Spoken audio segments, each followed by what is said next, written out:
Hello friends, welcome to the Adarsh classes. जैसे कि आप लोग जानते हैं कि सेकंड चैप्टर हम लोग स्टार्ट कर चुके थे, तो दुर्व्यता का अंत। इसके कुछ टॉपिक्स मैंने करा दिए हैं और आज एक बहुत ही इंपॉर्टेंट टॉपिक मैं आपको कराने वाली हूँ, खाड़ी युद्ध। ये काफी न्यू सिलेबस के हिसाब से काफी इंपॉर्टेंट टॉपिक दिया गया है, उसमें अलग से दिया गया, आपको डिफाइन किया गया है, इसलिए काफी इंपॉर्टेंट हो जाता है।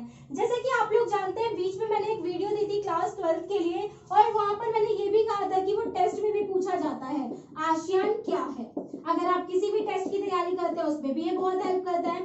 लेकिन कुछ बच्चों ने वीडियो नहीं देखी है, सोच कर कि थर्ड चैप्टर में सिर्फ एक यही टॉपिक है, तो सिर्फ यही एक टॉपिक नहीं है, टॉपिक बहुत सारे हैं। एक्चुअली न्यू सिलेबस बनाया तो न्यू सिलेबस में पहले इसमें शार्क नहीं था, अब शार्क भी है, ब्रिसिल भी, बहुत सारे टॉपिक है, वो हमें सब पढ़ने हैं। लेकिन इस एक टॉपिक को ट्रिक के साथ मैंने आपको दिया था, इसलिए आप उस वीडियो को देख लेंगे। सबसे पहले आज हम बात करने वाले हैं सेकेंड चैप्टर की, खाड़ी युद्ध की, क्योंकि इस चैप्टर को खाड़ी युद्ध के बाद में बीच में थोड़ा स्किप करूंगी, क्योंकि न्यू बुक मुझे अभी तक मिली नहीं है और आई होप सो कि आपको भी नहीं मिली होगी कि नए सिलेबस के हिसाब से मुझे देखना है कि उन्होंने, मुझे ये तो पता है कंटेंट में पढ़ाना क्या है, लेकिन एनसीईआरटी क्या लिख रही है वो भी देखना बहुत जरूरी है। और मैं नहीं चाहती कि आप किसी भी चीज में अपना टाइम वेस्ट करें, इसलिए आपको जो जो टॉपिक मैंने देखे हैं, अगर ये टॉपिक आपको पढ़ना हो तो इस टॉपिक के लिए आप अपने चैप्टर नंबर 3 जो कि अब कट चुका है न्यू सिलेबस से, चैप्टर नंबर 3 में जाएंगे तो उसमें एक टॉपिक होगा नई विश्व व्यवस्था की शुरुआत। ठीक है, न्यू जो विश्व व्यवस्था उसकी शुरुआत में लिखा होगा, उस टॉपिक में आपको पढ़ाया जाएगा खाड़ी युद्ध। ठीक है, उस टॉपिक में आएगा ये खाड़ी युद्ध, तो वहां पर आपको पढ़ना है, ये आप ध्यान रखेंगे। अगर आप पढ़ना चाहें तो वहां पर जा सकते हैं। अभी आप लोगों के नए, आपके पास नई किताबें नहीं होंगी, मैं समझ सकती हूँ, इसमें टाइम प्रॉब्लम भी बहुत है, बट बहुत जल्दी जब स्कूल खुलेंगे तो आपके पास सारी चीजें होंगी, आप आसानी से पढ़ लेंगे। बट जो वीडियोस में आपको पढ़ाया जा रहा है वो मैं उसी तरह से पढ़ा रही हूँ जिस तरह से आपका न्यू सिलेबस होना चाहिए, इसलिए आप बहुत आसानी से इतना भी अगर पढ़ लेते हैं तो आप ये मान लें कि आपके टॉपिक्स पूरे होते चले जा रहे हैं। तो इस वीडियो को ज्यादा से ज्यादा शेयर करें, जिससे कि बच्चा नए सिलेबस के हिसाब से ही पढ़े, वो पुरानी वीडियोस देख के पुराना सिलेबस ना पढ़े। इसलिए तो हम सबसे पहले मैं आपको इसमें समझाना चाहूंगी संयुक्त राष्ट्र संघ। ठीक है, अब क्वेश्चन ये बनता है कि भाई खाड़ी युद्ध में संयुक्त राष्ट्र संघ क्यों समझाया जा रहा है। अब मेरी ये कोशिश है कि जब आप पॉलिटिकल पढ़े तो उसमें आपको डाउट ना हो कि भाई ये चीज क्या है। ठीक है, बहुत डाउट होता है, पढ़ रहे होते हैं कि खाड़ी युद्ध पढ़ रहा है, उसमें यूएनओ को घुसाया जा रहा है कि भाई यूनाइटेड नेशन ऑर्गेनाइजेशन उसमें क्यों आया, क्या कर क्या रहा है वो, तो वो हमें जान लेना बहुत जरूरी है। तो इसलिए हम पहले पढ़ने वाले हैं संयुक्त राष्ट्र संघ, जिससे कि आप समझा सके। अगर आपसे टीचर पूछे जाए कि भाई क्या है ये ऑर्गेनाइजेशन, तो आप बता सके कि एक ऑर्गेनाइजेशन है जो कि स्टैब्लिश हुई थी कब। जल्दी से बताइए, किसी को पता है? नहीं पता तो मैं आपको बताती हूँ, ये हुई थी 24 अक्टूबर 1945 को। कब हुई थी स्टैब्लिश? 24 अक्टूबर 1945 को इसे स्टैब्लिश किया गया था। इसके साथ साथ उस टाइम 50 देशों ने इस पर हस्ताक्षर किए थे। कितने कंट्रीज ने किए थे? 50 कंट्रीज ने इस पर हस्ताक्षर किए थे। अब भाई इसके मुद्दे क्या क्या थे? तो संयुक्त राष्ट्र संघ यूनाइटेड नेशन ऑर्गेनाइजेशन, जो कि एक ऑर्गेनाइजेशन है, अंतरराष्ट्रीय संगठन है, इंटरनेशनल ऑर्गेनाइजेशन है, उसको स्टैब्लिश किया गया था 24 अक्टूबर 1945 और 50 कंट्रीज ने इस पर हस्ताक्षर किए थे, सिग्नेचर्स किए थे। तो इसके मुद्दे थे अंतरराष्ट्रीय सुरक्षा। इसका पहला मुद्दा क्या था? अंतरराष्ट्रीय सुरक्षा। आप लोग ध्यान से साथ के साथ भाई लिख लिया करो, ध्यान से कॉपी लेकर बैठा करो। अंतरराष्ट्रीय सुरक्षा, ये था इसका पहला मुद्दा कि पूरा इंटरनेशनल जितने भी देश आएंगे उन सबकी क्या की जाएगी? सुरक्षा की जाएगी। दूसरा था आर्थिक विकास। दूसरा क्या था? आर्थिक विकास, आप लोग ध्यान रखेंगे। सेकंड था आर्थिक विकास और तीसरा आएगा सामाजिक प्रगति। तीसरा क्या आ जाएगा? सामाजिक प्रगति, सामाजिक प्रगति देख रहे हैं आप यहाँ पे। और फोर्थ आएगा विश्व शांति। विश्व शांति, पहले 4 लिख लो देखकर। अंतरराष्ट्रीय सुरक्षा, आर्थिक विकास, सामाजिक प्रगति और विश्व शांति।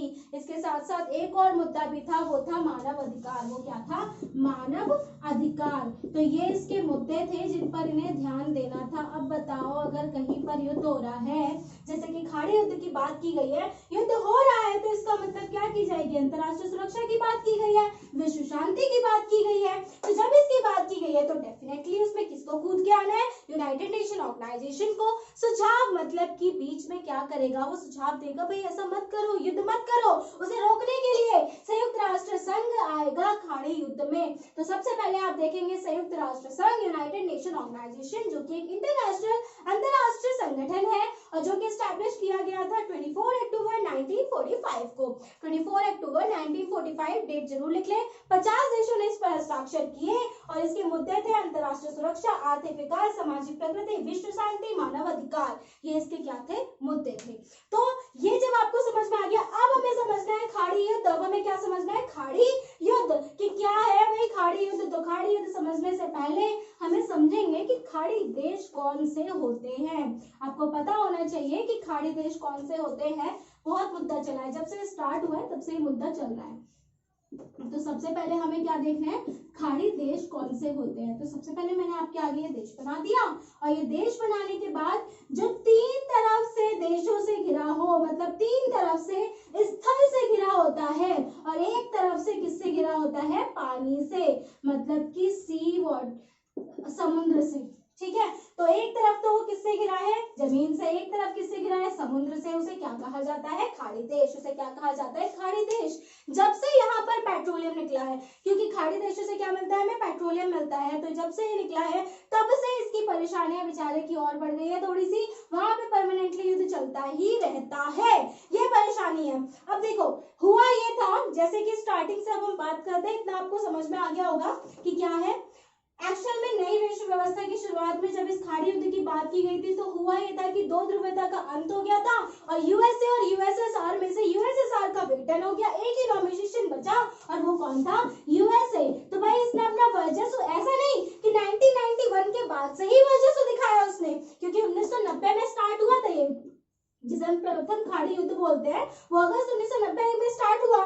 लेकिन यूएसए ने यहाँ पर अपना अमेरिकी वर्चस्व दिखाया तो वो 1991 में ही नहीं था, ये पहले भी अपना वर्चस्व दिखा सका था और वो था 1945। कब अपना वर्चस्व दिखाया था इसने? 1945 में इसने अपना वर्चस्व दिखाया था हिरोशिमा नागासाकी पे बॉम्ब ब्लास्ट करके। मैंने आपको बताया था इसने परमाणु बम वहां पर गिरा दिए थे। तो एक ही नॉमिनेशन बचा था जहां पर अपना वर्चस्व दिखा रहा था।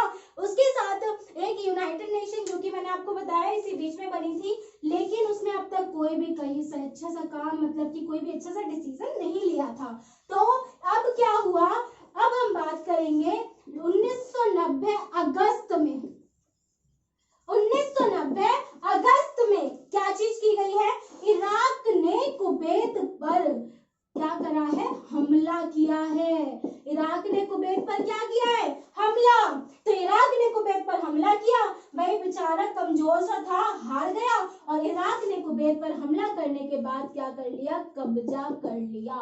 इराक ने कुवैत पर हमला करके उस पर क्या कर लिया? कब्जा। अब संयुक्त राष्ट्र संघ ने इराक को बहुत समझाया कि भाई अब तुम कब्जा नहीं कर सकते हो, अब तो 1990 चल रहा है, उपनिवेश मतलब कि सब लोग, कोई भी किसी को अपने इस तरह से कब्जे में नहीं ले सकता है कि आखिर अगर इस तरह से कब्जे में लोगे तो किस काम की ऑर्गेनाइजेशन किस लिए बनाई गई? तो वो तो अपनी भाई पैट दिखाने के लिए कहेगा कि भाई तुम ये नहीं कर सकते वरना मुझ पर उंगली उठाई जाएगी, इसलिए चुपचाप वहां से हट जाओ। लेकिन इराक ने नहीं माना।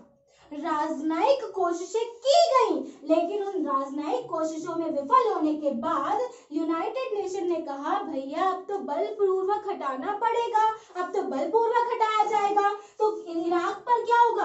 अब बल का प्रयोग किया जाएगा। आप लोगों को समझ में आता है? बल का प्रयोग का मतलब क्या होगा? कि अब युद्ध होगा। और इसे ही कहा अमेरिका ने नई विश्व व्यवस्था, एक नाटकीय शुरुआत की गई और पहली बार कोई डिसीजन अच्छा लगा अमेरिका को, तो उसने कहा एक नई विश्व व्यवस्था आई है और इनका डिसीजन मुझे बहुत अच्छा लगा और अमेरिका जोश जोश में तैयार हो गया, भाई सही है मैं तो कब्जा करूंगा, अब मैं तो लड़ूंगा। तो कब्जा नहीं मतलब स्टार्ट होगा। यहाँ पर क्या हुआ कि इसके कहने के बाद 34 देश, ठीक है कितने? 34 देशों ने मिली जुली अपनी सेना बनाई और सेना बनाई 66,000 की सेना तैयार हुई। और सेना तैयार होने के बाद इन्होंने अपना मोर्चा खोल दिया। किसके खिलाफ खोला? इराक के खिलाफ। 34 देश एक देश के खिलाफ खड़े हो गए और सद्दाम हुसैन जो कि यहाँ के राष्ट्रपति थे, अमेरिका के राष्ट्रपति कौन थे भाई जल्दी बताओ? George Bush. और वहां के राष्ट्रपति कौन थे? सद्दाम हुसैन। सद्दाम हुसैन ने घोषणा कर दी 100 जंगों की एक जंग। 100 जंगों की एक जंग, ये 100 जंगों की एक जंग है। इतनी बड़ी घोषणा करी लेकिन थोड़े में ही हार गया। ठीक है, घोषणा इतनी बड़ी हुई लेकिन थोड़े में ही क्या हो गया, हार गया, परास्त हो गया और कुबेत पेड़ से अपना कब्जा हटा लिया। इसी को कहा जाता है प्रथम खाड़ी युद्ध, जो आपके सिलेबस में है। लेकिन इतना ही कह के बात खत्म नहीं हो जाती है। यूनाइटेड नेशन ने कहा कि यूनाइटेड नेशन ने इसे संज्ञा दे दी ऑपरेशन डेजर्ट स्टॉर्म की। यूनाइटेड नेशन ने इसे किस चीज की संज्ञा दी है, ऑपरेशन डेजर्ट स्टॉर्म की। अगर आप लोग मेरी सुनी हुई बातें लिख नहीं रहे हैं तो आपको वो याद नहीं रहेंगी। आप कॉपी पेन लेकर बैठा करें और लिखा जरूर करें, क्योंकि छोटे छोटे पॉइंट मैं इसमें आपको बीच बीच में बोलती हूँ। प्रथम खाड़ी युद्ध जिसे किसकी संज्ञा दी गई है, ऑपरेशन डेजर्ट स्टॉर्म। ये भी कहा कि इसमें जो भूमिका निभाई है वो अमेरिका ने निभाई है। एक तरह से इसे अमेरिकी सैन्य अभियान भी कहा जा सकता है, क्योंकि इसका संचालन करने वाले भी अमेरिका के ही थे। ठीक है, अमेरिका के ही थे। तो अमेरिका के संचालन करने वाले थे जनरल नॉर्मन सॉर्कोस। ठीक है, सॉर्कोस नाम था उनका, अमेरिकन जनरल सॉर्कोस। तो वो इसकी संचालन कर रहे थे। इसके साथ साथ एक और बात भी थी कि अमेरिका, ठीक है, ये आपको समझ में आ गया होगा। अब मैं आपको बता देती हूँ कि अकेले अमेरिका की सेना 75% थी। उसमें कितने परसेंट थी, 75%। इसीलिए इसे क्या कहा गया, अमेरिकी सैन्य अभियान। क्योंकि यह अमेरिकी सैन्य अभियान कहलाया तो ये क्या हुआ, क्योंकि इसमें अमेरिका की 75 थी, क्या थी, सेना। अब अमेरिका ने इसमें कंप्यूटर जो बॉम्ब थे उनका भी यूज करा, कंप्यूटर बॉम्ब का यूज करा। तो कुछ पर्यवेक्षकों ने इसे कहा वीडियो गेम वॉर। क्या कहा, वीडियो गेम वॉर। ये एक अकेला ऐसा युद्ध था जिसे टेलीविजन पर दिखाया गया था। किस पर दिखाया गया था, टेलीविजन पर। यह युद्ध टेलीविजन पर दिखाया गया था और पूरी दुनिया में लोगों ने इत्मीनान से बैठकर इस युद्ध को देखा और ये देखा कि अमेरिका के खिलाफ, मतलब 34 देशों के खिलाफ इराक कैसे परास्त हुआ। उन्होंने इस युद्ध को देखा, इसीलिए इसे ये कहा गया कि टेलीविजन पर फर्स्ट टाइम दिखाया गया और वीडियो गेम वॉर की संज्ञा भी इसे दी गई। तो आई होप सो कि आप लोग समझ जाएंगे कि खाड़ी युद्ध क्या था। अब इसके बाद क्या है भाई, दिखाया अमेरिका की सेना, अमेरिका के पास कितनी सेना है, वजह हो सकता है इसका। तो अमेरिका ने ये बात अपना मतलब बहुत ही सीना चौड़ा करके कही कि भाई देखो 75% सेना थी हमारी, इस तरह से उसने बोला। तो ये चीज यहाँ पर हुई। और प्रथम खाड़ी युद्ध, operation desert storm, video game war, ये सारी चीजें ये इसे कहा गया, किसे, खाड़ी युद्ध को। आप लोगों को समझ में आ गया होगा पूरा का पूरा। तो यहाँ पर मैं आपको बता दूं कि सेकंड चैप्टर का मैं आपको पॉइंट करा रही हूँ, धीरे धीरे पॉइंट कराऊंगी, लेकिन इससे पहले मैं थर्ड चैप्टर स्टार्ट करने वाली हूँ। मैं कोशिश करूंगी जल्दी ही न्यू सिलेबस के हिसाब से मुझे बुक मिल जाए, जिससे कि आपका कुछ भी मिस ना हो। मैं ये नहीं चाहती हूँ कि आपका कुछ भी मिस हो जाए, तो मैं उस चीजों को देख सकूं और उसमें मुझे पता चल सके कि लैंग्वेज कैसी है। अभी मैं आपको चाहूँ तो पूरा चैप्टर समझा देती हूँ भाई, टॉपिक समझा दिए, हो गया काम, लेकिन एक बार लैंग्वेज देखना भी बहुत जरूरी है। आपका फ्यूचर सिक्योर करना है, बर्बाद नहीं करना। तो मैं पूरी कोशिश करूंगी जो रियल है, जो एनसीईआरटी में है, जो सीबीएसई को चाहिए, जिससे आपके 100 मार्क्स आ सकते हैं, वही हम पढ़े। तो इसलिए हम इससे पहले अभी इस चीज को स्किप करके थर्ड चैप्टर पहले करेंगे। तो इन वीडियोस को ज्यादा से ज्यादा शेयर करें, क्योंकि ये न्यू सिलेबस के हिसाब से आ रही है। Thank you so much. Videos देखते रहें, लाइक और शेयर करते रहें, कमेंट जरूर करें, जिससे कि हम अप्रिशिएट हो सके। Thank you.